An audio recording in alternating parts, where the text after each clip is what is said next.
Aujourd'hui, on va aborder un sujet qui est crucial dans le développement ou pour les Ops, qui est la gestion de package, l'installation de logiciels au sens large. Donc, aujourd'hui, pour installer des logiciels de différents langages, et c'est toujours un problème croissant, on utilise des gestionnaires de paquets. Donc par exemple, si un développement a été fait en Ruby, bon, ben, on va passer par les gemmes, on va aller chercher un logiciel en Ruby avec l'écosystème qui va autour de Ruby, on va chercher le logiciel et ensuite on va l'installer. Mais dans la vraie vie également, il y a des logiciels développés en JavaScript, framework JavaScript, et donc là on va plutôt passer par des commandes npm pour installer des logiciels. Également,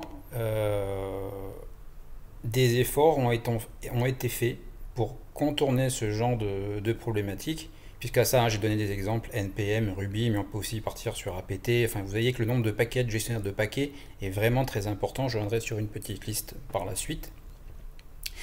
Un effort a été fait sur un logiciel qui s'appelle Homebrew, Brew pour son petit nom, qui permet d'installer de manière unique beaucoup de paquets sur des technologies très différentes, de manière très agile et centrée sur le code source. Donc ça déjà, ça a été un très beau premier effort, et quand on a commencé à goûter à Brew, c'est difficile de revenir en arrière. Et typiquement, il y a beaucoup de logiciels autour de Kubernetes, par exemple, qui sont délivrés par Brew, parce que ce sont des paquets qui sont faciles à réaliser, faciles à distribuer, faciles à maintenir, donc c'est vraiment extrêmement confortable. Et donc la popularité va croissante, donc c'est surtout pour Linux, Mac, ce genre de plateforme, sur tout ce qui est Unix-like. Autre exemple de logiciel, pour un exemple de comment ça se passe installer un logiciel aujourd'hui, qu'est-ce que ça veut dire et quelles sont les solutions disponibles. Donc là je vais prendre l'exemple de Gumplate, hein, c'est un moteur de template qu'on utilise. Et donc, vous voyez qu'il est distribué de plein de manières différentes, comme un module Go, ici, comme image Docker, ça se fait très régulièrement, pour les plateformes Windows, via un module Chocolate. Et si on va regarder la doc proposée,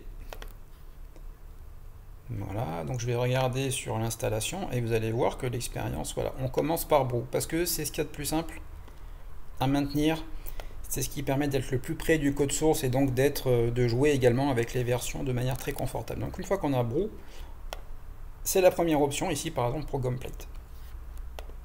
Mais on a également l'option sudo port, donc ça c'est encore une autre approche. Ensuite on a, comme je vous l'avais dit, le package Chocolati. Donc ça c'est pour Windows. Ensuite on a aussi via l'APK. Et ensuite la distribution via Docker.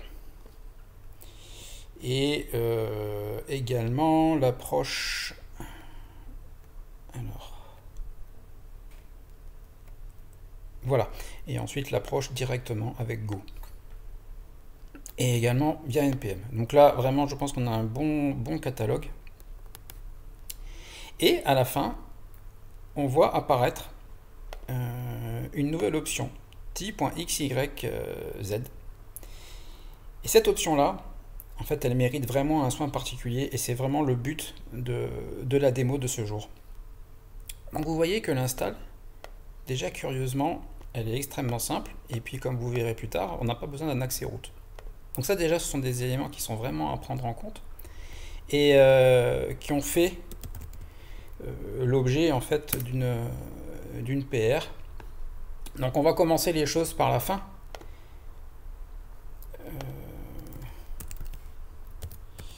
Donc on va aller directement regarder le source code. Et donc là c'est un petit cadeau que j'ai fait pour ce paquet, pour ce logiciel qu'on utilise beaucoup et de plus en plus. Donc en fait ça c'est la pull request qui a rajouté la documentation en bas. Donc par tradition, je l'ai mis en bas. Donc voilà. Donc qu'est-ce que c'est que ce paquet qu'est-ce que c'est que ce gestionnaire de paquets ti.xyz, qu'est-ce que ça fait, voilà. Alors si je vais regarder un peu ce qu'est ti.xyz, voilà, donc dès la première page, hein, on comprend tout de suite un peu l'intérêt de la chose. Donc je vais juste le lire rapidement avec vous. Donc cross-platform. Donc ça veut dire qu'on va pouvoir tourner ça sur plein de systèmes différents, mais sans effort supplémentaire, puisque c'est une infrastructure en fait. C'est une infrastructure qui nous permet d'interagir sur nos plateformes clientes. Donc c'est révolutionnaire, ça vous allez voir pourquoi plus tard. Et c'est le créateur de Brew qui l'a fait. Donc c'est la puissance de Brew, mais à la puissance supérieure, à la vitesse supérieure. Pour installer l'outil lui-même, donc en fait le seul prérequis c'est de disposer de curl. Donc c'est pas un prérequis qui est extrêmement violent, extrêmement contraignant. Donc si je fais ça, je vais installer Ti. Donc je peux tester. Je prends une Ubuntu de base. Donc je vais vous montrer. Hein, voilà, je vais prendre un Playground Ubuntu.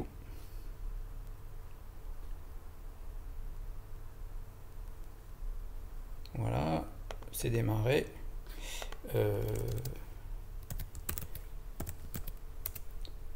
Voilà, une Ubuntu 20. Bon, je m'en fiche un petit peu, mais j'installe Ti. Et donc là, on voit bien, hein, ça fait vraiment ce que ça dit, c'est la transparence complète. Oui, je vais installer.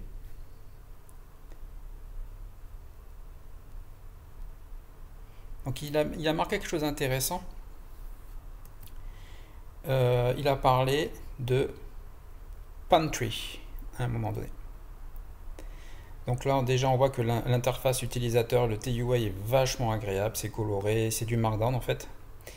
Et il a parlé de Pantry.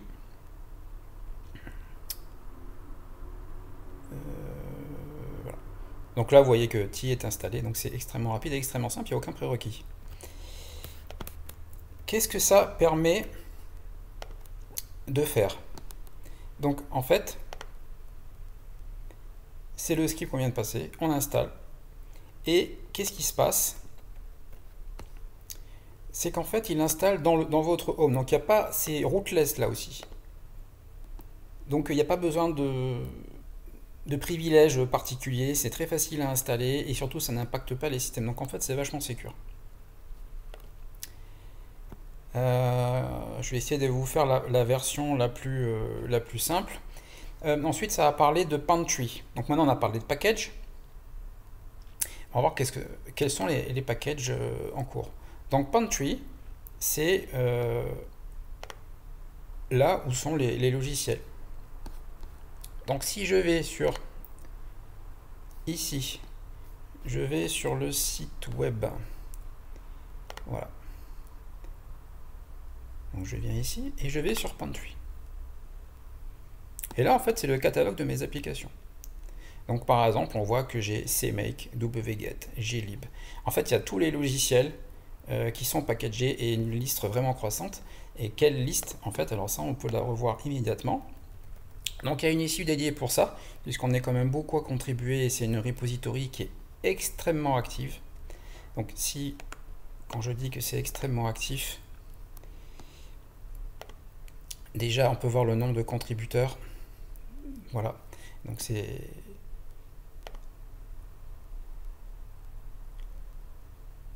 Au niveau de l'activité, voilà, donc vous voyez, ça bouge beaucoup. Et qu'est-ce qu'on a dans le top 300 des paquets? Eh bien, par exemple, en fait, ce sont les 300 paquets les plus utilisés au monde, et donc chacun vient contribuer et les implémenter pour permettre à la communauté d'avancer plus vite sur ces paquets sur Ti. Donc là, par exemple, on voit que SQLite est toujours en attente.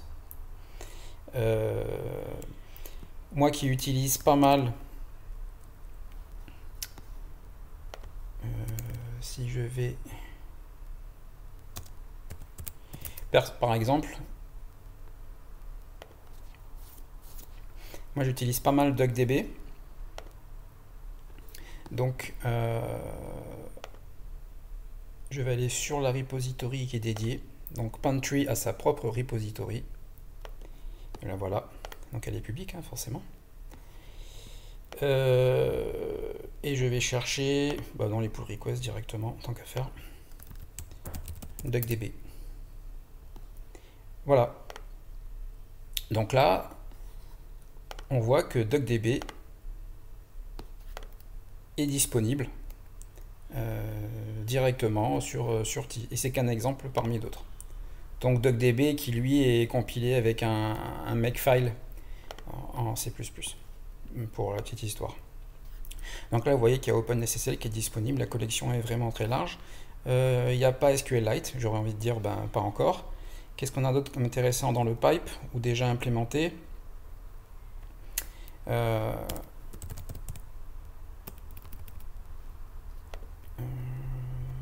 Par exemple, un qui est intéressant. Donc on a curl. Pour l'instant, il n'y est pas encore. Un client REST que j'utilise beaucoup. Donc c'est HTTP. Donc il est là. Voilà, donc vous voyez, on met en entrée la formule brew et via l'infrastructure, on va utiliser cette formule brew pour l'installer en package Ti, puisque Ti en fait c'est un gestionnaire de package, donc c'est au-dessus des paquets. Donc effectivement, la formule brew fait partie des points d'entrée. Voilà un peu pour le tour. Donc là on a CMake, on a DuckDB et depuis récemment on a Gomplate. Donc ça c'est vraiment une super nouvelle. Donc Gomplate en l'occurrence, ça c'est important, c'est développé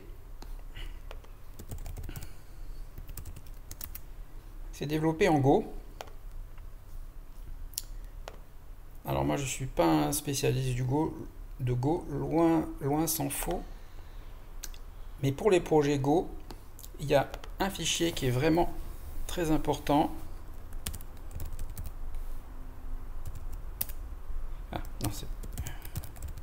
Voilà, c'est ce fichier-là. Donc en fait, si on veut transformer une application développée en Go en paquet Ti, en package Ti, en application Ti, en fait, le go.mode, c'est la voie royale pour pouvoir l'intégrer dans Ti. Donc c'est ce que je vais vous montrer.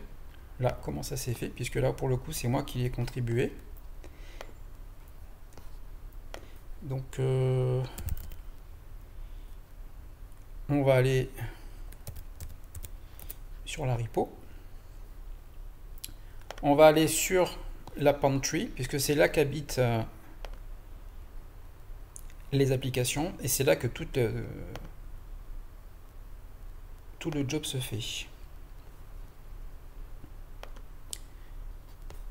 Je vais venir sur les issues juste pour historique.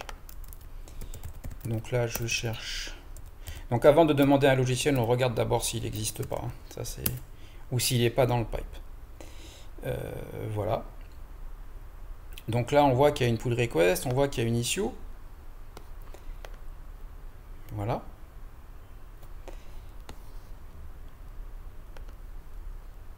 Et voilà l'APR historique.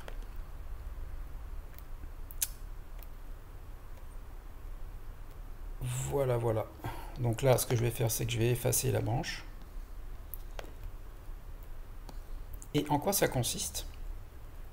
Eh bien, en fait, ça consiste à rajouter au sein des packages, donc à la racine du projet dans Project, donc le nom de l'organisation. Donc là, par exemple, c'est gomplate.ca. Donc on va y aller à côté. On va aller dans le source. Donc là, je vais dans les projets. Vous voyez que par exemple, c'est organisé comme ça. Donc je peux très bien avoir, voilà, GNU. Mais là, nous, ce qui nous intéresse, c'est Gomplate. Donc je vais me positionner sur Gomplate. Voilà. Et ici, on tombe sur le paquet. Donc vous voyez, en fait, la pull request, c'est ça. Et dans le paquet, comme à l'entrée, le logiciel de base, bon déjà il habite sur GitHub, donc voilà le distributable, comme on dit. La repo, elle est là et elle est publique. Et c'est basé sur un fichier de build Go en fait. Donc après, avec un petit peu de tuning, voilà, on dit où est-ce qu'on met le binaire. Et également un message de test qui fait que quand la CI, quand l'infrastructure provide le paquet, on sait si l'installation s'est bien passée, si le build du projet en continu, en fait, si l'infrastructure T fait bien son boulot. Donc voilà, cette PR a été mergée et à la fin, ça donne que on peut trouver Gomplate ici. Donc maintenant, on bascule sur l'infrastructure. Donc on récupère une jolie image. On peut basculer sur la home page du produit, puisque ça fait partie du paquet. On a le script d'install. Et vu que c'est buildé en Go, on récupère toutes les architectures sur lesquelles l'application est disponible et avec le même script d'install. Donc ça, c'est par rapport à l'effort, c'est quand même génial. Donc moi, je crois ce que je vois. On va aller tester le paquet. Donc pareil, hein, je vais me lancer une Ubuntu. Voilà.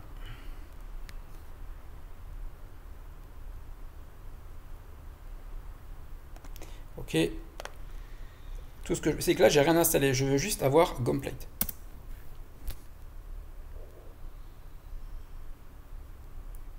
Voilà, je fetch la pantry, donc l'ensemble du catalogue des applications. Et voilà. Donc là, je suis dans mon shell, dans le shell T, et par exemple, je vais voir comment utiliser Gomplate. Comment ça s'utilise ce truc? Donc normalement, il doit y avoir un quick start. Donc là, on nous dit, voilà, c'est là. Vous voyez, hein, j'y arrive tout de suite. Gomplate, c'est un moteur de template qui est super puissant. C'est pas le but de décrire ça aujourd'hui en détail. Et pour bien commencer, comment est-ce qu'on utilise Gomplate? Donc là, ce que je vais faire, c'est que mon template, c'est hello. Je vais récupérer la variable d'environnement user. Je vais le faire passer par Gomplate et je vais voir ce que je récupère en sortie. Voilà.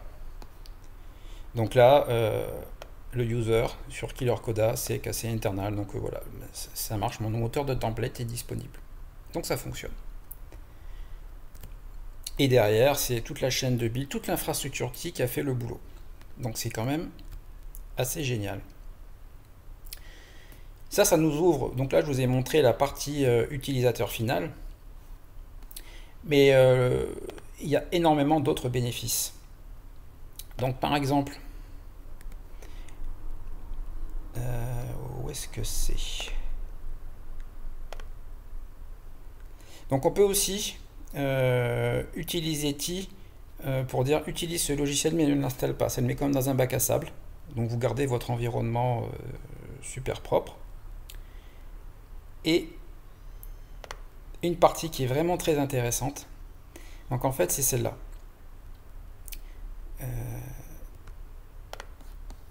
Donc quand vous faites de la CI, de plus en plus vous allez avoir besoin d'outils tiers à installer sur votre environnement GitHub. Donc là on va partir vraiment des GitHub Actions. Donc imagine qu'il vous faille un environnement Rust, du Go, du DuckDB, un bout de SQLite, tout ce genre de choses. Et bien avec T, on va pouvoir réinvestir toute cette stack, toute cette pantry. Donc voilà, juste pour rappel.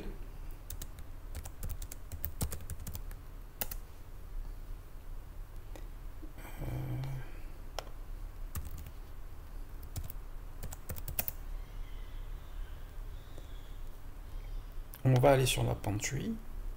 Et là, virtuellement, ce qui se passe, c'est que tous ces outils, il y a même...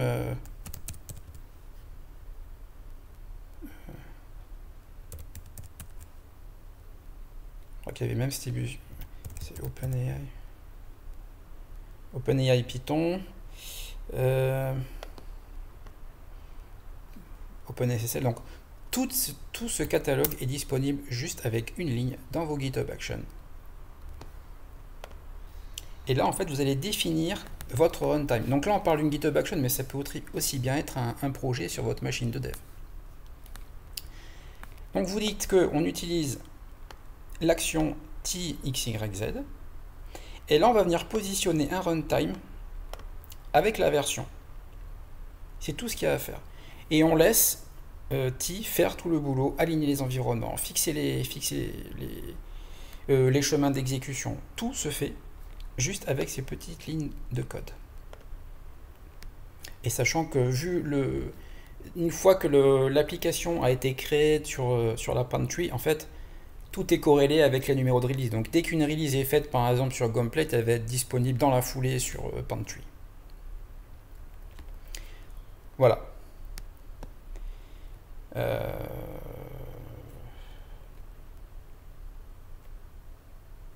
Que dire d'autre, voilà. ça clôt la démonstration.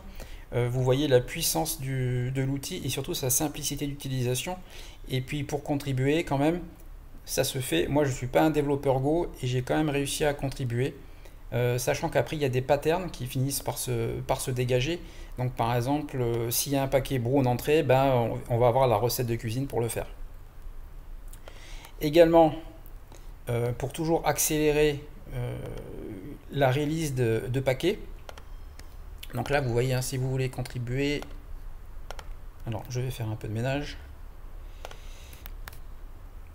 Vous voyez que, voilà, ça c'est l'effort collaboratif qui est fait. Donc si vous voulez contribuer, ben, c'est par ici que ça se passe. Vous piquez une issue et vous faites des contribs. Donc vous voyez, la liste est longue, mais on avance bien. Par exemple, moi sur pas mal de projets, je voulais utiliser Pandoc au sein de la CI. Bon bah là je pense que je vais m'y attaquer. Voilà. Voilà, donc il y a Docker aussi. Enfin, la collection est vraiment très très large.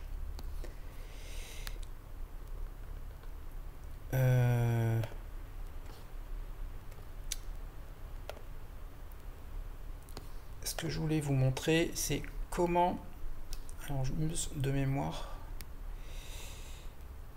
c'était peut-être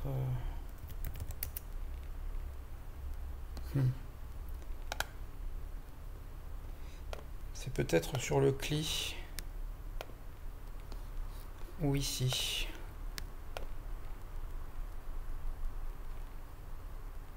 Voilà, c'est ça que je voulais vous montrer. Donc là, l'idée, c'est pour accélérer la transition et la création de package, c'est de se reporter sur de l'IA pour générer les packages. Sachant qu'on a plein de catégories, en fait, voilà, un logiciel développé en Go, ben, il y en a le Go.mode, donc ça va aller très vite. Un logiciel livré sur Homebrew, ça va être comme ça. Vous voyez là, il y a Yum, APT, les formules Choco, donc je vous ai pas menti, vraiment c'est vraiment un méta gestionnaire de package. Et donc les discussions sont super actives, c'est vraiment passionnant, je vous encourage à aller le voir. Et ben, vous voyez les échanges, la nature des échanges et surtout la recherche de l'automatisation. Donc là pour l'instant on regarde sur AutoGPT, ça c'est la dernière avancée. Il y a des gens qui ont accès à ChatGPT en mode industriel, donc au mode professionnel 4. Et prochainement, si j'ai la chance d'avoir accès à Copilot, ben, je vais voir si je peux pas accélérer mon processus de publish de paquets. Voilà. L'idée, c'est d'arriver à un taux de couverture optimal sur les 300 logiciels identifiés comme les plus utilisés pour faire progresser les infrastructures. Voilà, ensuite ce qui est innovant avec T, donc là on a fini pour la partie technique, mais ce qui est révolutionnaire aussi, l'idée derrière c'est d'être en mesure de rémunérer les mainteneurs. Jusqu'à présent tout le monde fait ça gratuitement et l'idée c'est de se reposer sur des infrastructures Web3 et blockchain. Donc là, en fait, ce qu'il y a derrière, c'est une chaîne Ethereum si on souhaite postuler à de la rémunération et avancer sur cet écosystème. Tout est public, donc forcément c'est de l'open source et extrêmement sécure. Voilà, donc l'idée c'est comment délivrer le plus possible depuis le code source un paquet en continu de manière transparente et cross-platform. Voilà, je pense que on a fini la démonstration. Franchement, allez regarder le site web parce que c'est une mine d'informations, de petites démos, de choses comme ça. Et c'est vraiment passionnant. Qu'est-ce que je voulais éventuellement vous montrer d'autre? Oui, voilà ce que je vous disais, c'est les développements se monter un environnement de développement. Avec Ti, c'est super, vous pouvez mettre vos descripteurs, par exemple à la racine de votre projet, et automatiquement monter votre projet. Voilà.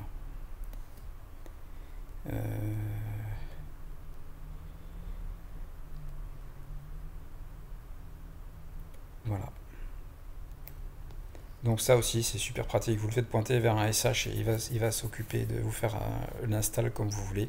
Donc ça j'utilise, c'est vraiment simple à utiliser et puis pareil, hein, ça vous évite d'avoir écrit de la documentation, en fait le code devient la documentation. Voilà, puis il faut le tester, hein, il faut aller s'amuser avec.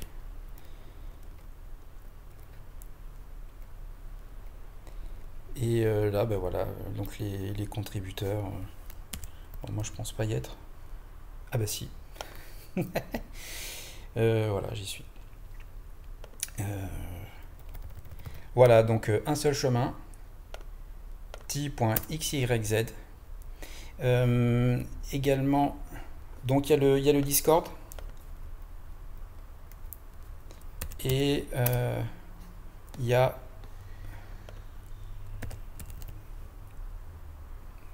ça aussi, c'est un compte à Twitter à suivre si vous voulez être au fait de l'actualité. C'est vraiment super pratique. Donc, vous voyez, c'est vraiment tourné pour les développeurs, mais pour les ops, c'est vraiment très pratique. Et puis sur le compte Twitter, vous avez des exemples d'utilisation, de scripts, de cas d'usage ou de contributions. Donc, vous voyez, c'est une communauté qui est super ouverte. Et voilà. Il y a des mèmes qui sont super sympas. Et ça vraiment dit ce que ça. Il y a encore, on a été gentil sur le mème, là. On aurait pu en rajouter beaucoup d'autres. Ça, c'est les mèmes autour de la génération de packages avec de l'IA pour accélérer les choses.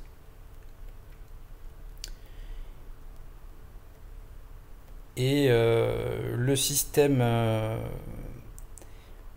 système sur lequel je suis en train de travailler, c'est le reporting pour les relations entre les modules. Donc ça, c'est encore en cours de travail.